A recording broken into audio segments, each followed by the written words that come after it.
이번 사연은 결혼 2년차 20대 중반 여성분께서 보내주셨습니다. 남편에게 콩깍지가 씌어서 결혼부터 했습니다. 너무나도 천사 같은 시어머니는 아기를 가지니 180도로 변해버렸다고 합니다. 애도 생기고 갑자기 주변 상황이 모두 바뀌기 시작하니 혼자서는 아무것도 할 수 없는 상황에 많은 조언을 듣고자 사연을 보내주셨습니다. 무슨 일이 있었는지 지금 바로 알아보겠습니다. 안녕하세요. 이혼을 심각하게 고민하고 있는 20대 전업주부입니다. 남편은 30대 초반의 고졸, 공무원이며 연봉은 3천 정도 되네요. 저희 집안은 부모님과 동생 하나 있고요. 그래도 부족한 거 없이 자랐습니다. 부모님이 많이 도와주셨기에 대학을 다니면서도 돈을 모았습니다. 지금은 휴학을 하고 전업주부를 하고 있네요. 남편은 공무원이고 부모님과 여동생 하나 있습니다. 집안 사정은 많이 좋지 못하여 빚이 있고요. 남편도 코인 열풍에 잠시 넋이 나가서 모아둔 돈을 다 탕진해버렸습니다. 결혼하기 전에는 다른 분들도 그렇듯 저도 이런 상황을 다 알지 못했어요. 30대의 공무원인 남편이 어른스럽고 멋있어 보였습니다. 물론 시부모님도 정말 천사 같은 분이었어요. 이 남자를 빨리 잡아야겠다는 생각에 대학교도 휴학하고 빠르게 결혼했습니다. 결혼을 준비하면서 남편의 집 상황을 알게 되었어요. 결혼식 비용은 남편과 정확히 반반 부담해서 진행하였고 지금 당장은 남편의 집안 상황이 좋지 않다고 판단해서 신혼여행 비용은 전부 저희 집에서 준비했고요. 그 당시 제가 아르바이트하며 모은 돈 1,000만 원으로 예단 보내드렸습니다. 시댁에서는 딱히 돌아온 건 없었고요. 예단으로는 이름 있는 가구들로만 준비했고요. 부모님들의 지원 없이 결혼했기에 집은 투룸 월세에 조립식 주택으로 내부만 도배하고 청소해서 구했습니다. 남편은 미안했는지 커플링 하나 준비해줬어요. 근데 저희 부모님은 시댁에서 보낸 예물인지 아시고 남편 금반지랑 정장, 구두에 벨트까지 해줬네요. 그렇게 결혼 준비를 마치고 결혼을 했습니다. 결혼은 부모님들의 잔치라고 하잖아요. 시부모님들은 결혼식 비용은 한 푼도 안 보내주셨어요. 그런 게 서운하거나 아쉽지는 않았지만 축의금을 다 가져가셨어요. 본인 하객들 식비까지 안 주시려고 해서 고생했습니다. 돈이 정말 없어서 힘드시구나 라고 생각했지만 약간 서운해지려고 했어요. 하지만 그때는 남편을 너무 잡고 싶었어요. 이 남자를 놓치면 안 되겠다는 생각뿐이었습니다. 시댁이 정말 힘드니깐 알아서 이해해야겠다고 생각했습니다. 결혼식을 올리고 반년 동안은 정말 행복했습니다. 하지만 아이를 가지고 모든 게 변했어요. 저는 키가 크고 어깨가 넓은 편이어서 몸무게에 비해 덩치가 좀 있어 보입니다. 임신을 하고 나서부터는 잠도 엄청 늘고 손발, 그리고 얼굴이 퉁퉁 붓기 시작하더라고요. 입덧을 심하게 하는 편이라 오히려 살은 빠지고 있었지만 몸은 부어서 살이 쪄 보였습니다. 이때부터 시어머니는 저한테 살이 너무 쪘다면서 뭐라 하기 시작했어요. 뚱뚱한 연예인들이 나오면 닮았다고 이야기하시면서 그렇게 살쪄서는 아기 못 낳아. 아기 낳다가 둘 다 죽겠어. 안 되겠다. 내일부터는 산에 올라가자. 아직 태어나지도 않은 아기에게 재수 없는 말을 하면서 저를 끌고 다녔습니다. 임신한 몸으로 3-4시간을 산을 타니깐 정말 죽는 줄 알았어요. 산모가 건강하면 아기에게 좋은 일이니 그래도 열심히 운동했습니다. 그런데 밥상에서까지 구박하시니깐 너무 서운하더라고요. 뚱뚱해서 밥 먹는 모습을 보니 입맛이 떨어진다. 산모가 비만이면 아이가 장애인으로 태어나. 그러면서 시누이에게 고기 반찬이랑 생선을 다 밀어주더라고요. 신랑은 고생한다면서 시어머니가 직접 생선을 발라주고 있고요. 제 앞에는 나물들로 가득하고 밥도 많이 주지 않았습니다. 정말 기분이 나쁘더라고요. 저 살찐 게 아니라 아기를 가져서 몸이 부은 거였어요. 입덧 때문에 밥도 제대로 못 먹고 있었습니다. 집으로 돌아와 너무 화가 난 나머지 시어머니에게 전화를 해서 소리를 질렀습니다. 강해 보이시던 시어머니는 엉엉 울더라고요. 남편은 너무 미안하다면서 시댁에 완전 헌신적인 사람이 되었습니다. 그 뒤로 저는 밥 먹을 때마다 죄책감까지 들었어요. 시어머니의 행동은 이제 시작이었습니다. 김장철에는 김치 담그는 방법을 알려주신다면서 부르세요. 시댁 식구는 4인 가족인데 무슨 김치를 100포기를 담그고 왔습니다. 이제 집안의 행사는 제가 이어받아야 한다면서 옆에서 간단한 김치소만 만들어 주시더니 100포기를 저 혼자 다 담았습니다. 그때 임신 중이었는데 화가 너무 나더라고요. 근데 얼마 전 사건 때문에 도저히 화낼 자신이 없어서 참았습니다. 한 번은 시어머니가 태아보험과 제 사망보험을 드셨어요. 처음에는 너무 감사한 마음에 고맙다고 말씀드렸지만 제 사망보험은 너무 찝찝했습니다. 그래서 감사하지만 이미 가입된 보험이 있다고 말씀드렸어요. 저희 시어머니 대단하신 게 제 도장을 파서 지인분에게 보험을 가입시켰더라고요.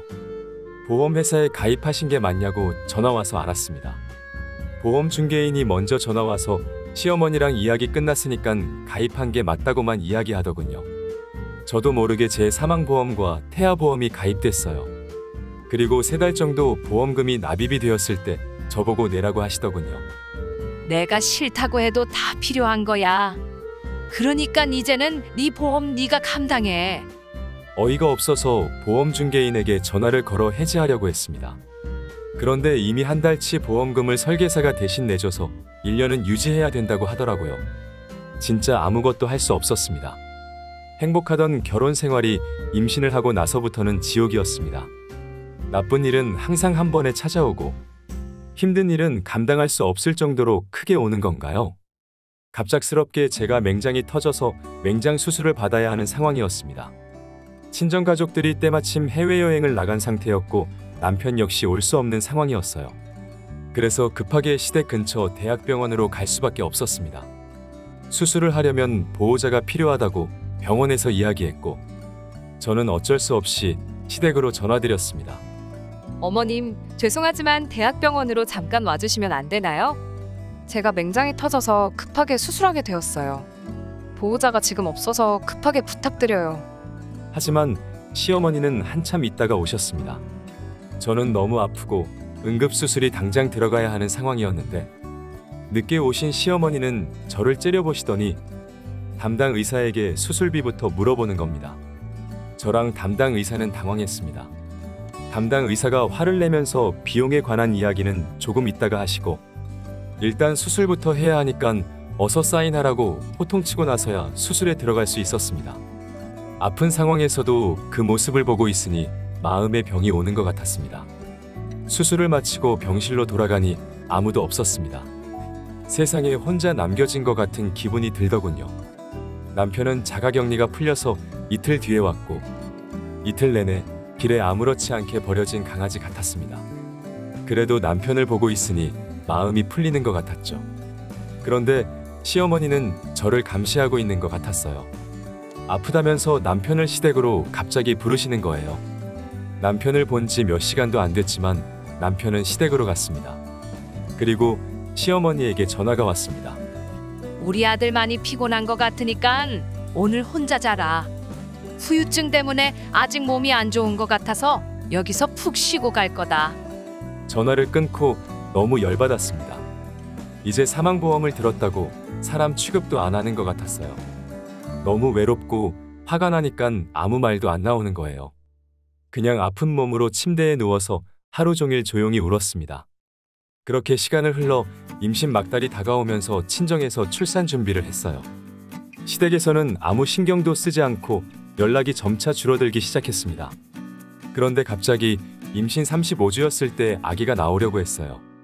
엄마랑 급하게 병원에 가게 되었는데 자궁 경부 길이가 짧다는 이야기를 들었습니다. 약을 먹고 링거를 맞으면서 일주일 동안 입원했어요.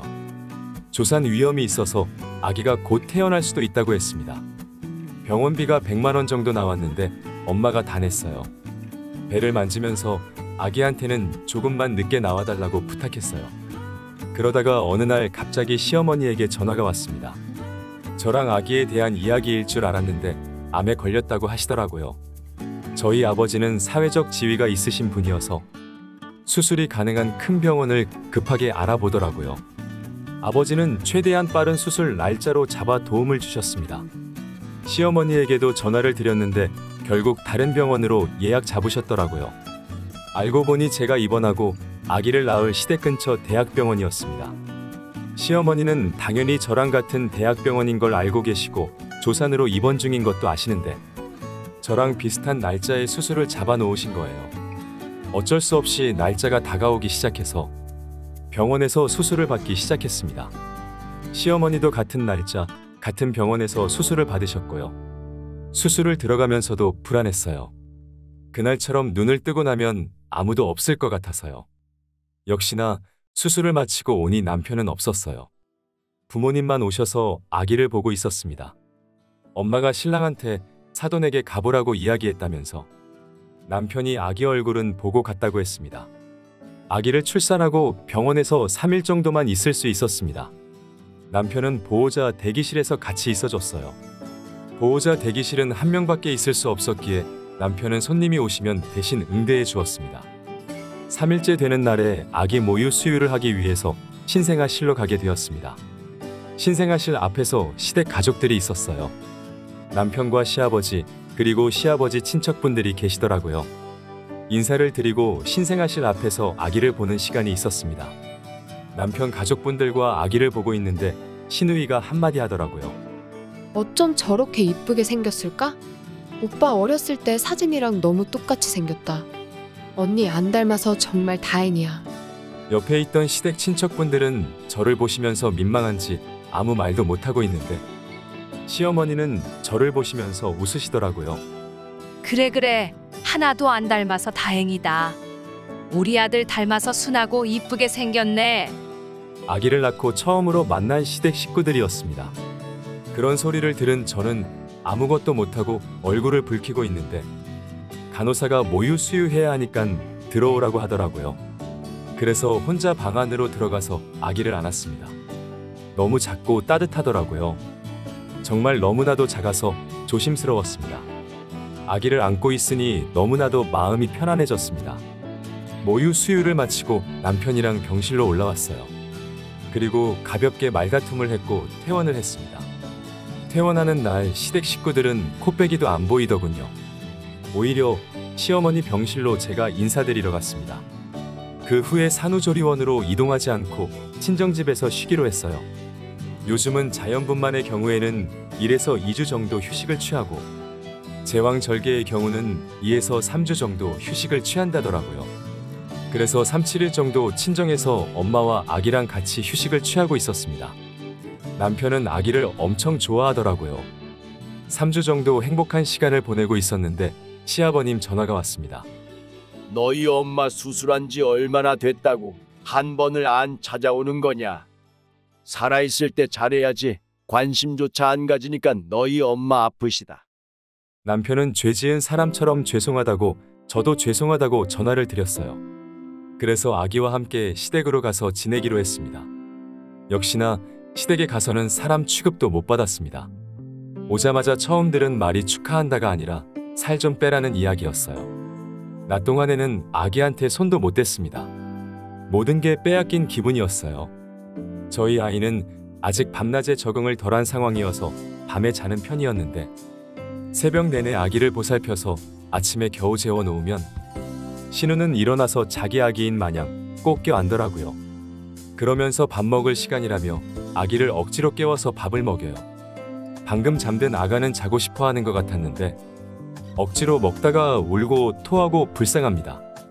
아기 기저귀 하나 안 갈아주는 신우는 낮에도 이렇게 조용히 잠만 자냐고만 하네요. 아기를 보면서 항상 오빠 닮았다. 나 닮은 것 같기도 한데. 이뻐해주는 건 고마운데 이쁜 말이 하나도 없습니다. 옆에서 시어머니는 너는 어떻게 잠만 자냐? 낮에는 집안일 좀 도우고 해야지. 살만 뒤룩뒤룩 쪄서 참. 밤에 힘드냐고 걱정하면서 아기를 봐주는 사람 없으면서 어떻게 저렇게 자기 생각들만 할까요? 새벽에 아기가 심하게 울기라도 하면 다음날 다들 신경질입니다. 낮에 그렇게 잠만 자면 밤에라도 아기를 잘 보라고. 시아버님은 술만 드시면 아기한테 뽀뽀합니다. 50일도 안 된 아기를 안으면서 담배 피운 손으로 아기를 만지는데 남편에게 이야기해도 할아버지인데 어떠냐고만 하네요. 아직 출산한 지 얼마 되지 않았고 밤낮이 바뀌어 너무 힘들었습니다. 그래서 남편에게 이야기를 했지만 아침부터 싸우기만 했네요. 시어머니는 이걸 보시고는 저희를 내쫓았어요. 그래서 친정에서 지내기로 했습니다. 남편은 가족이라면 아주 껌뻑 죽습니다. 자기 엄마 아픈데 같이 가서 빌자고만 합니다. 그래서 백화점 가서 암에 좋다는 과일들만 최상급으로 몇 박스 사서 갔네요. 거기에 저희 엄마가 보내주신 선물도 같이 들고 갔어요. 시어머니는 저희를 보시자마자 선물부터 던지시더라고요. 이딴 거 가지고 돌아가던지 아니면 쓰레기통에 버리든지 하라고. 더 이상 못 참아서 저도 소리쳤어요. 우리 엄마가 보내신 거라고 말씀드렸는데 버려요? 내가 도대체 어디까지 해야 하는데요? 그 모습을 본 남편은 무릎을 꿇더라고요. 그냥 죄송하다고 싹싹 빌기 시작했습니다. 소리를 질러서 그런지 아기가 엉엉 울더라고요. 저도 모르게 아기를 달래면서 시어머니에게 사과를 했습니다. 상황이 갑자기 그래서 그런지 저도 모르게 빌고 있었습니다. 내가 이래서 이 결혼 반대하지 않았냐? 똥똥하고 못생긴 애들이 성격도 거지 같다고 말했잖아. 사회생활이란 걸 안 해본 사람이랑 결혼한다고 했을 때 이런 일 있을 줄 알았다. 내가 이런 애랑 결혼해서 엄마가 스트레스 받아서 암 걸린 거 아니야. 볼 때마다 한맛 떨어지고 스트레스 받아서 죽을 것 같다. 쟤네 부모들은 그래도 좀 배운 사람들 같아서 두고 보면서 지내려고 했는데 대학교 다니면서 몸을 어떻게 굴려 먹었는지 알아? 휴학도 어디서 어떻게 몸을 굴려 먹어서 퇴학당한 거 아니야? 더러우니깐 당장 치워라. 시어머니는 무슨 더러운 쓰레기 보듯이 취급하시더라고요. 옆에 시아버님도 조용히 계시다가 창문을 열면서 한마디 하셨습니다. 어디서 쓰레기 냄새가 이렇게 나냐? 아무 생각도 아무 말도 나오지 않았습니다. 그냥 제 자존감이 바닥을 기고 있었어요. 아기를 안은 채로 가만히 있으니깐 시어머니는 소리를 지르더군요. 당장 이 집에서 안 나가고 뭐 하냐면서 눈치가 그렇게 없으니깐 그런 거라고. 저는 아기를 안은 채로 조용히 현관을 나갔습니다. 차에 가만히 앉아서 남편을 기다렸습니다. 10분쯤 지나자 남편은 시댁에서 나와 차로 오더라고요. 오자마자 엄청 화를 내는 겁니다. 도대체 어디까지 나가는 거냐고 하는데 아무 말도 안 하고 집에 왔어요. 더 이상 못 참겠습니다. 남편이랑도 더 이상 어떻게 못 살 것 같아요. 저런 소리까지 듣고 나니깐 사람이 사는 것 같지 않았습니다. 남편은 저를 사랑하지 않는 게 확실했습니다. 자기 가족이 더 중요한 사람이었던 거예요. 정말 어떻게 해야 할지 모르겠고 솔직히 너무 겁이 나요. 아기가 이제 100일도 안 지난 상황이고 저는 20대 휴학생이에요. 제대로 된 직업을 가져보지 못한 채 이때까지 모은 돈으로 결혼을 했습니다. 다시 사회에 나가서 적응을 할 수 있을지 너무 걱정이에요. 솔직하게 엄마한테 모든 이야기를 하고 도망쳐 나올까라는 생각 많이 했습니다. 캐리어에 집을 몇 번이나 싼지 모르겠어요. 남편 오기 1시간 전쯤 아기를 두고 집을 나가려고 했습니다. 나가려고만 하면 아기가 엉엉 울기 시작해요. 저는 다시 들어와서 아기를 안고 우는 게 반복입니다. 이렇게 이쁜 아기를 이 집에 혼자 남겨두면 얼마나 고생할까요? 너무 사랑스럽고 이쁜데 제가 숨쉬기가 너무 힘들어요. 아기가 깊게 잠들었을 때 잠깐 집을 나간 적도 있어요. 너무 힘들어서 집 밖을 나온 건데 나와서 어딜 가야 하나 생각하니 갈 곳이 없더라고요. 어디 지낼 곳이 있다고 하더라도 어떻게 살아야 할지 막막합니다. 아기까지 있는 애 엄마가 20대 중반의 휴학생이 사회를 살아가기 너무 힘들더라고요. 새 출발하려고 해도 이혼한 저를 받아줄 사람이 있을까요? 엄마가 아기가 가지 말라고 엉엉 울고 그래도 아무런 생각이 없으면 떼어내고 나올 수 있다고. 많은 사람들의 조언을 들어 알고 있습니다. 저는 도저히 그러지 못할 것 같아요. 이 집에서 그렇게 당하고 살았는데 그때마다 유일하게 저랑 같이 있어준 게 아기입니다. 항상 구박만 듣고 욕만 들으면서 살아온 저에게 유일하게 온기를 준 게 아기고요. 쓰레기 취급당하고 멸시만 당하는 저에게 항상 웃어주는 건 우리 아기였어요. 복잡하고 외롭고 힘드네요. 많은 분들의 조언이 필요합니다. 오늘의 사연은 여기까지입니다. 사연자분의 상황을 들어보니 항상 부모님에게 지원을 받으며 공부만 했다 보니 사회를 잘 몰라서 더 힘들 수 있는 것 같아요. 나라에서 지원해주는 다양한 프로그램들이 있습니다.